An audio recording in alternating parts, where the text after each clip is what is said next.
मौजज़े इंसानों के लिए ही होते हैं, फरिश्तों को मौजज़ों की ज़रूरत नहीं। हमारे लिए मौजज़े बनाए गए।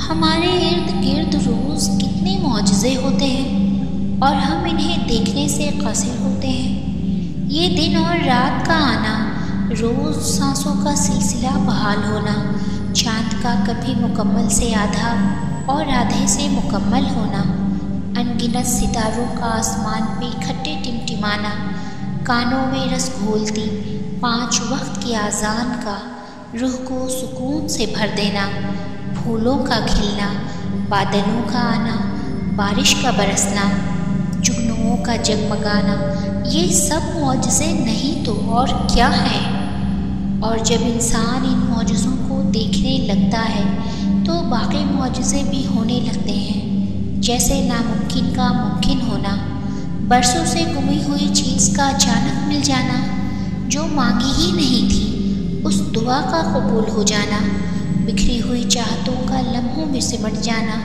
और तमाम दुखों का हमें अल्लाह तक ले जाना।